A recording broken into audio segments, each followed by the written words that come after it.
Hi, welcome everyone. Hi. This is JJ here, joined with Crushing the Meta.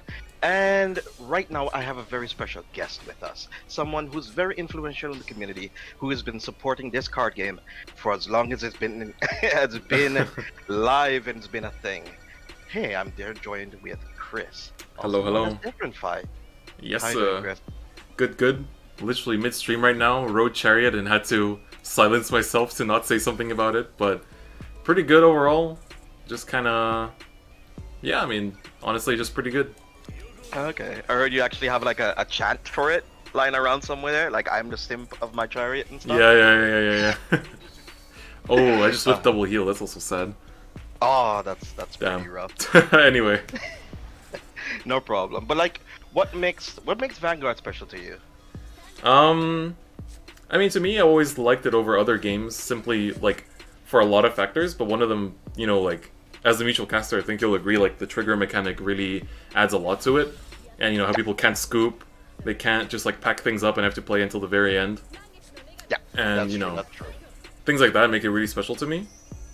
And then, I mean, outside of that, just, like, I always thought the art was, like, the best of all card games. I always thought the anime is actually really amazing. And just a lot of it. And actually the community is really good too. Like, I tend to peek into a lot of other communities pretty often. And just look at how they're doing, what they're doing, you know, what the discourse is in their communities. And oftentimes you really do see some pretty big toxicity in other communities. So I'm always quite happy to see that, like, the Vanguard community, even though there are, you know, some things here and there every now and again, but in general it's really friendly and really chill. Of course, because, you know, in card games there's going to be a difference of opinion in terms of how strong a deck is or how strong the cards are. And until you see it in practice, then it probably can change the dynamic in the meta more or less. Yeah. In terms of meta, right? What was your favorite format in terms of all the metas you've been through? Odysseus and 7 Seas, the leader for a little bit and stuff. What has been the most impactful meta that you've probably been a part of and probably enjoyed most of? For me, I think it's I personally liked both early G quite a bit, but I think my favorite one is like like the third quartile of G. So that was like GBT 10, GBT 11, GBT 12 even, like that area was by far my favorite because I felt like it was really... there wasn't anything that was too crazy good in that sense, and it just felt generally quite fair. And just in general, it was a really solid meta. I liked it a lot, personally. So yeah, and yeah, so I think that kind of answers it. That honestly is my favorite meta, I think. Okay, so just before the release of Zealth Dragons, just before the release of a lot ZRs, of very interesting, a lot of interesting mechanics. Let's leave it at that. Yeah, leave it that. Yeah.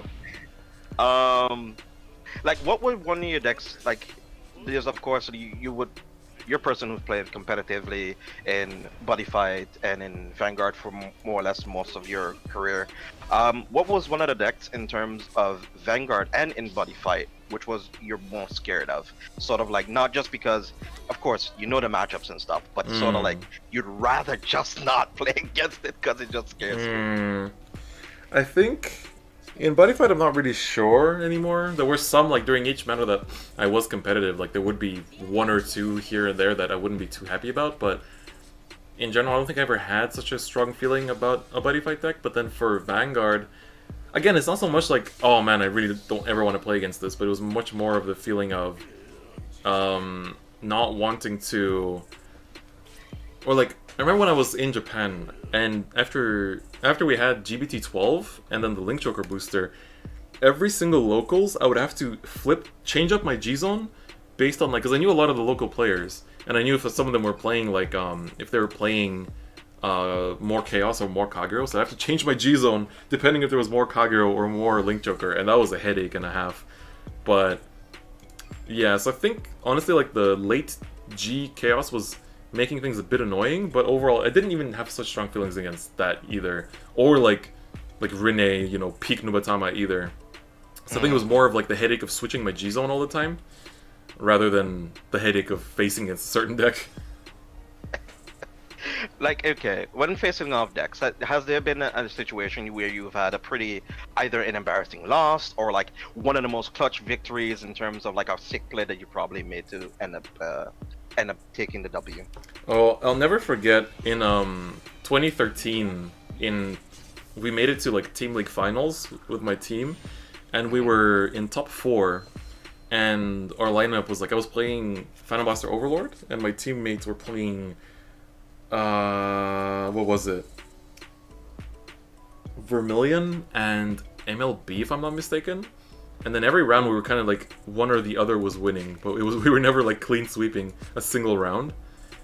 And so it basically went that like we made it to top 4, and then my Vermilion teammate lost, my MLB teammate won, and then it came down to me, and I was playing my PBO against Aquaforce, and I lost. But there was one way for me to win, and that would have been if I used if I re-rode over PBO, if I rode the Phantom Blaster Dragon again, and used his skill to counterblast 4 and retire 6 to get the crit twice because my opponent didn't have PGs. But that didn't come to my brain until literally until after the fact, and so I felt really sad that day. I remember because I really, really wanted to win, but yeah, I think that's like my most memorable game to this day. That was actually against Christopher Furnow's team, if you know him. Okay. Yeah. Like, so then, what makes you more like? You've turned to a bit more of a casual setting. You've become more of a personality type within the community that's focused a bit more on casting.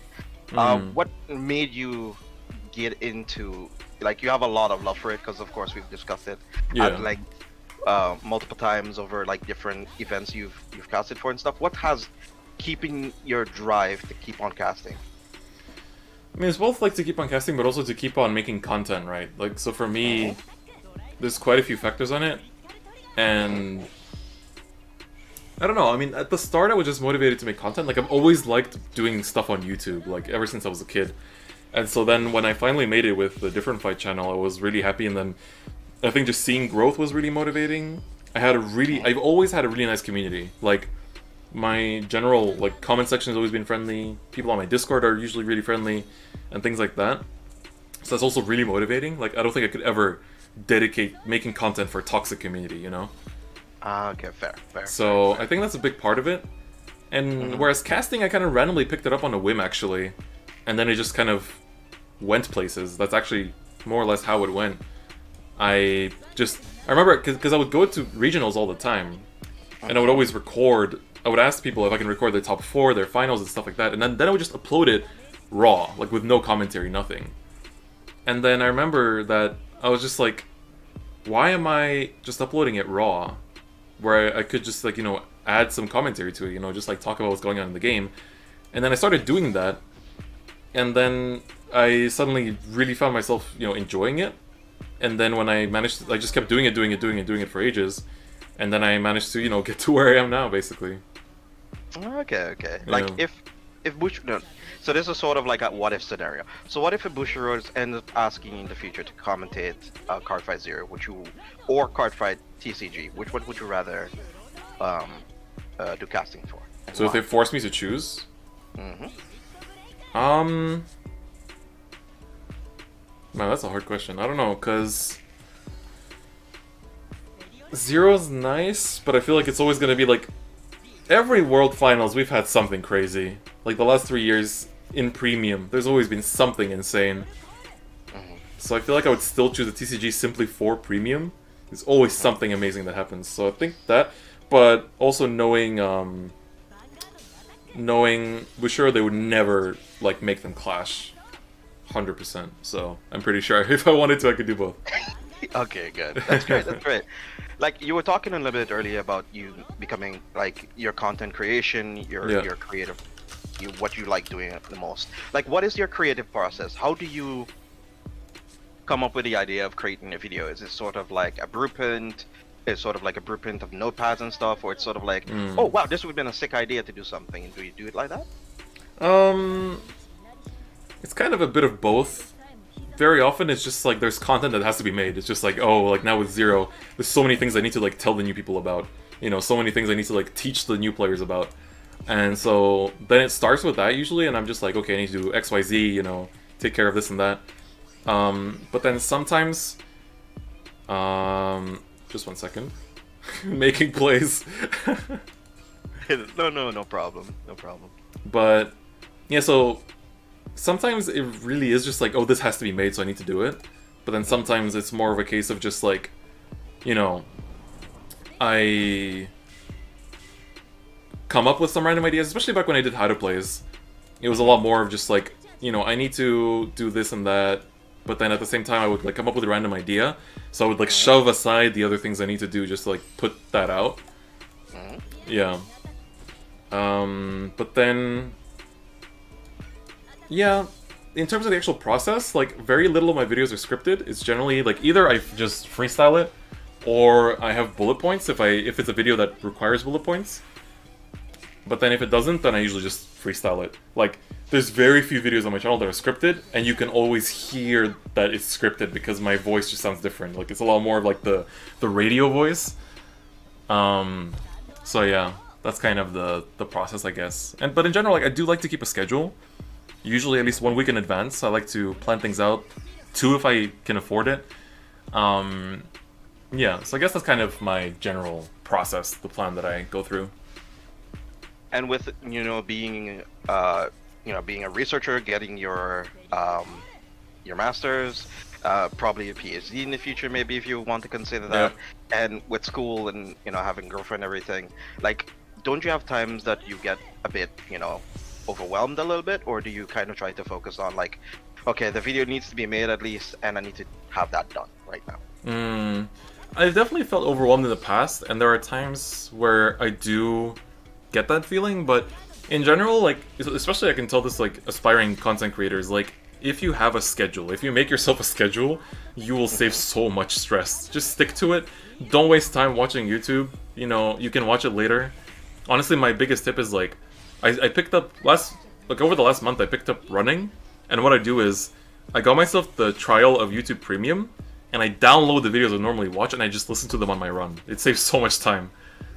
So, it's like, it's just being smart with your time, being smart with how you manage yourself, and you're gonna be good, honestly. Like, I think that's the biggest tip I can give. Like, be smart with your time and you can accomplish a lot of things, and that's kind of the reason why I can do what I'm doing in that sense as well.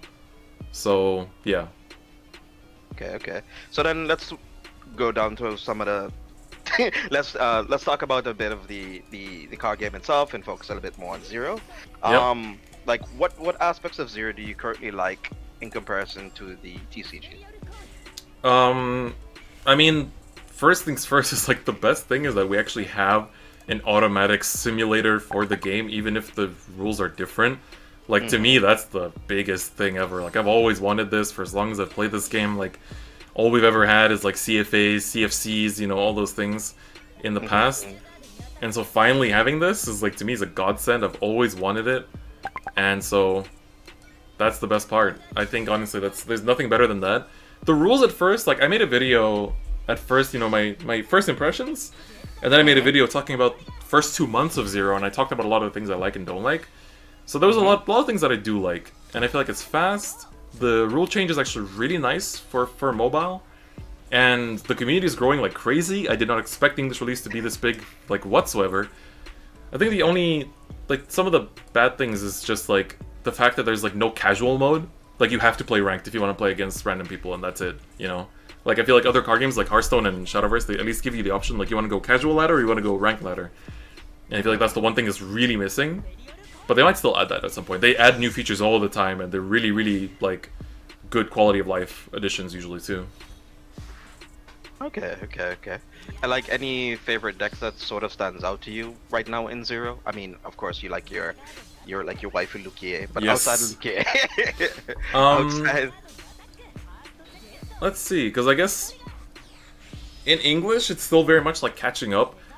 There's still quite a strong like factor of luck in English Zero right now, in my opinion. But in Japanese, it like is basically gone. Like, all your games are really just controlled by how well you play, how good you are at like setting up your win cons and playing around the tempo of each deck and just all of that. So in my opinion, honestly, it's like the luck factor really goes down after the next set when Majesty Lord Blaster and friends come in. But yeah, so I think that's kind of the thing there. But other favorite decks, I don't know. I'd have to think because I tend to just play whatever's new. Sometimes I get really surprised by some of the new stuff too, because like just on stream earlier, I was like playing around with Battle Sisters, and I realized that they made Fromage's 4K buff on both turns, which is 15k on your opponent's turn. And I was like, what? This deck is nuts now. That's actually pretty insane, yeah. Yeah. Okay. So things like that. But in general, of course, I still like my favorite clans, you know, DP, Pale Moon, Narukami, Novas, Angels, you know. I still try to build those all the time if I can. Mm-hmm. So yeah. So what do you like most out of the mechanics? Like, what's your favorite mechanic currently in Vanguard on the TCG level? Oh, on like TCG? your favorite, I think. Oh, Stride, by far. Oh, really? Yeah. Like, why is it... I will defend G to my grave, like 100%. And now, why do you like G so much? Why is it sort of like your favorite format in terms? And you also mentioned that it was also your favorite anime as well. For me, the thing I love about G is that, like, of course, Premium is also really great because of like how just, you know, just creative it is and how many cool combos you can do, and especially because G was interesting because in G there was a lot of emphasis on the G zone. Like your main deck was there to support the G zone, and you had a bunch of different strides you could go into that would then, you know, adapt to the game plan. And I love that. Like I really love having just like, you know, every turn you kind of have a different option to go into. G guards giving you extra defensive options, which this game always desperately needs. And then on top of that, like basically having the thing that, you know, you had these like win buttons on top of that could come in different scenarios for each deck. Whereas in Premium, it's a lot more of like, you kind of have like the one or maybe two strides that you go into. But then in general, it's much more like the main deck that actually does the combos and stuff like that. And it's the G zone that supports that to, you know, bring out that combo. You know, like, for example, I mean, Castile Demonas is like the perfect example of that. Or like Katrina, of course. And like Spearex was also like, the Spearex was the reason why Azel got so nuts, in my opinion. Of course, combined with previous cards like Wonder Azel. But yeah, so I feel like, I don't know, I will always like G. I always like Stride as a mechanic. It just always felt cool to me. How, like, you know, also how the anime emphasized that, you know, it's like the future form of like of a unit and things like that. So I always liked it for that. Okay, so like the potential future that Yeah. a grade 3 could probably take. Yes, exactly. Okay. So how long do you think that Zero in general could last as a game? Right now, honestly, forever. Like, if it keeps up the way it is right now, and, you know, they don't lose too much of their player base with stupid decisions, which is usually how a lot of companies lose on their players, it can go on for a long time. I mean, look at other digital card games. You know, they live and die by their player bases, and so far a lot of them are looking really good. So I think that it's in a pretty solid state to stay good for a long time. Okay. So, now remember what the other question that I had, so thank you for thank you for doing that for me. So you were referring to like your older content in the past before. I think you mentioned it out on the stream, or we talked about it a little bit at length. The How to Play series that you started like a few years back, what helped you you know, develop your own identity as DifferentFight, right? How you currently see yourself now. Right. You said that you compared your past self to your future self, right? And you said in a length like, I'd rather the current me that I am now than the past self that I was when I did How to Play, because it's more fun and you enjoy yourself. Who did you channel when you were doing the How to Plays, and who are you probably, not to say mimicking or whatever, but like who did you use as a sort of what you would call it, inspiration? Inspiration, correct. There actually wasn't really anyone for that. I think I honestly tried to remember, but there wasn't anyone concretely that inspired that. I think I just randomly had an idea. Like, there was somebody that inspired me to, like, you know, have the schedule and like do YouTube properly, but I think for the How to Play there wasn't really anything. I remember retrospectively then seeing Alpharad, and he had like the how to play like for Smash characters. But I saw that after I did my thing, so then I was like, oh, this is cool. But then I was like, I can't really do this with Vanguard, you know, because I was thinking of like new directions to take the how to play series, but didn't really choose that as one of them. But then outside of that, I think there was like some Yu-Gi-Oh YouTuber that also used to do like those kind of like funny videos with decks, but that was also like I saw that retrospectively like after doing the series. So yeah. All right. But then you said and why could you also like explain to us why you probably stopped them in a direction why you didn't really want to make them anymore?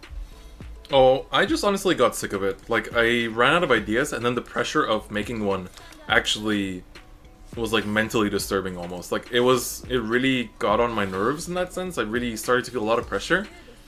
And I've had a few times of doing YouTube where I would get really annoyed at a certain series and then people's expectations of it. And I would often just get, you know... Like, I remember, like, I used to do, like, the competitive wrap-up where I would, like, look at every single tournament result of like that month, and it was so exhausting to do that. And at first I was really excited about it. I was like, wow, I can do this thing, nobody else is doing it. And then it was just really, really stressful to keep that up. So yeah. Also, Hazard Lily, good game. But yeah, so I think it was just like I stopped because I didn't enjoy it. And then the pressure didn't help me, and so then I was looking for new avenues. And then now I'm really, like for the last 2 years or so, I would say I've been in a really good spot for content creation.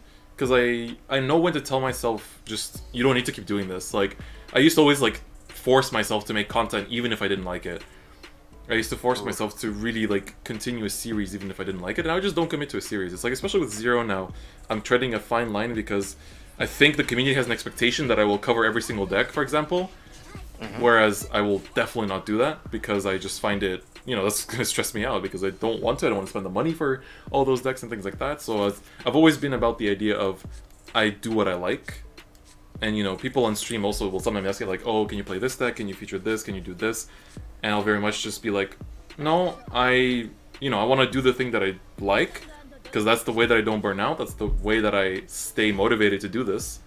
And that's important. And I'm not throwing shit at chat. I'm just saying that that's, you know, how I mentally function, basically. And, you know, that's just how it is. Like, I really think that I would not be able to do YouTube for 6 years if I couldn't do this. And I really enjoy the way that I make videos right now. I feel like I can do whatever I want with Vanguard. You know, whether it's right now, like, focusing on Zero or just, like, putting out random videos about, like, discussions or whatever else it may be. I have so many other ideas that I could do, but right now, because of so much Zero content that's been made, that I'm actually excited to make it, that I prioritize it. So yeah. Okay. Is there any game that you probably was one of your favorite to cast? Out of all the tournaments I've done? Yeah, out of all of the Vanguard tournaments you've done, which one game that you consider to probably most memorable to you?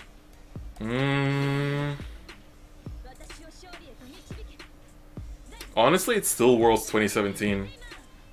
Really? Worlds 2017 is such a memorable just fiesta. It's crazy. Like, that... I don't think there's any Worlds that's been as memorable and as just, like, wild, you know, in every meaning of the word as Worlds 2017. Like, I remember it was my first time being, like, quote-unquote officially casting something. You know, being, like, contracted for a tournament.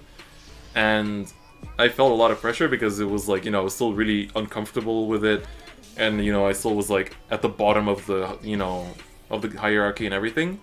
But then, despite that, we managed to deliver a really nice final experience, I think, and, you know, to have someone like Jesus win that on top of that, that was like honestly super amazing. Not to take away from the other tournaments I've done, but that was just, it's still in my mind like the craziest, most emotional, like, I was feeling all kinds of things. Okay. Did you have any idea that from seeing yourself in the past and seeing yourself now, would you have seen yourself like come this far in general, or were you probably saying, well, probably do YouTube for a little bit of fun and then just kind of focus on school and that's it? I think I would always have done some kind of content creation. I don't imagine myself not doing YouTube ever, I think, in some shape or form.